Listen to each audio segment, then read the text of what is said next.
Hello class. This video will be discussing Chapter 1 and the general principles for the statics course.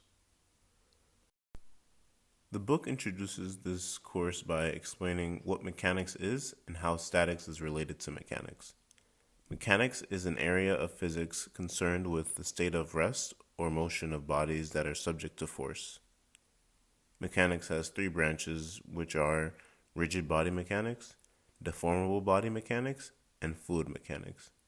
In our class, we will be focusing on rigid body mechanics.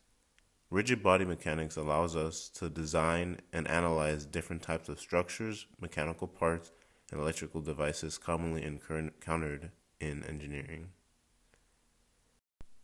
Rigid body mechanics can be broken down into the studies statics and dynamics.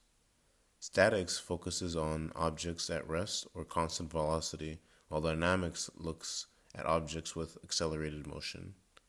Statics has its own study in engineering because a lot of structures are designed with the intention that they will remain in equilibrium.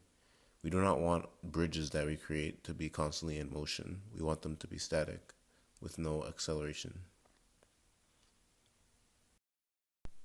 Moving on to some fundamental concepts. There are four basic quantities that are used throughout mechanics: length, time, mass, and force. Length is used to locate a body in space or describe the size of the body. Common units for length are meters and feet. Time is a quantity that is conceived as a succession of events. Common units for times are seconds, minutes, and hours. The third basic quantity we use is mass. Mass is a measure of the quantity of matter used to compare the action of one body with another body. Kilograms and slugs are common units for mass. Lastly, force is the basic quantity that will be used throughout this course.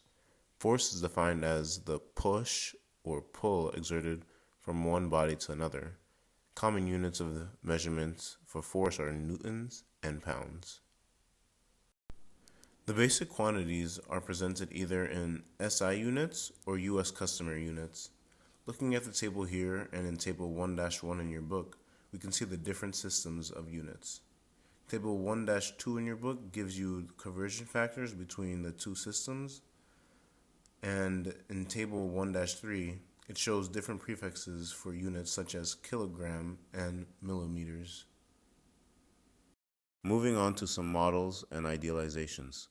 In statics, objects are idealized to simplify application of the theory. We will take a look at these three important idealizations. The first idealization we see here is a particle. A particle has a mass, but the size of the particle is neglected. The second idealization is rigid body. A rigid body has a mass and size.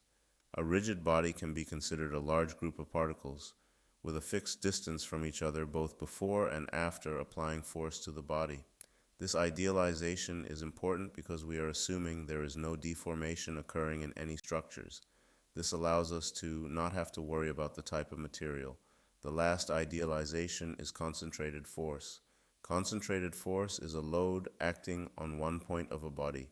An example is imagining the contact force between a wheel and the ground. We see all the force being loaded at one point of the wheel. Crucial for understanding engineering mechanics are Newton's three laws of motion.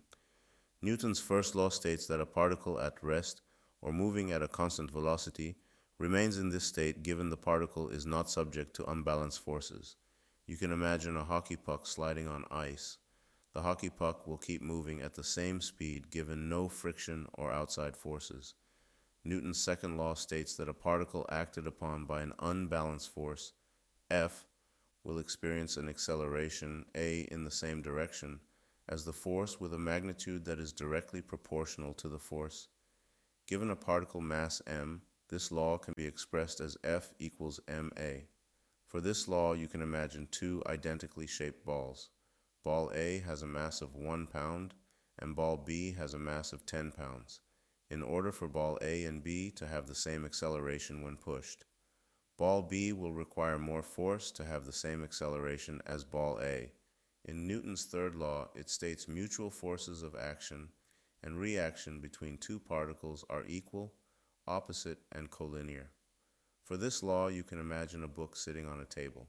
A book puts a downward force on the table from its weight, and the table puts an equal and opposite force on the book to hold the book up.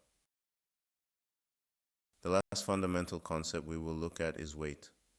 Weight is the force exerted on an object with mass due to Earth's gravity. To determine weight, we can use W equals mg, where W is weight, m is mass, and g is gravity.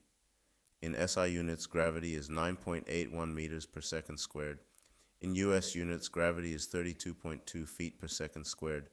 This concept is important because there are problems in this course which will give the mass of an object that needs to be converted to a force, which in most cases is weight.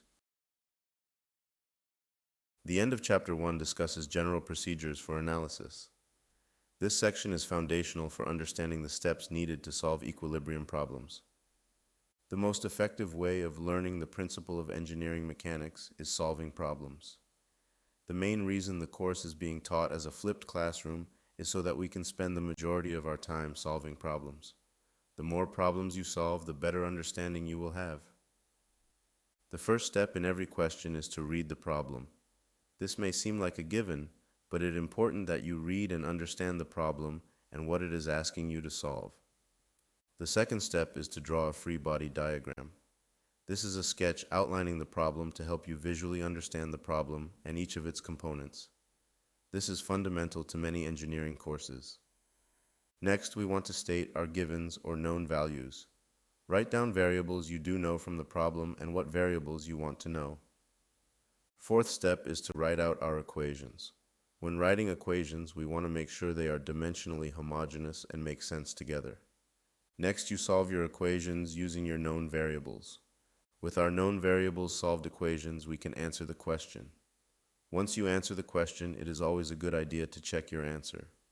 Does your answer make sense? Whenever you are stuck on a question, refer back to these steps. It can simplify the most complicated equations into something easier to solve.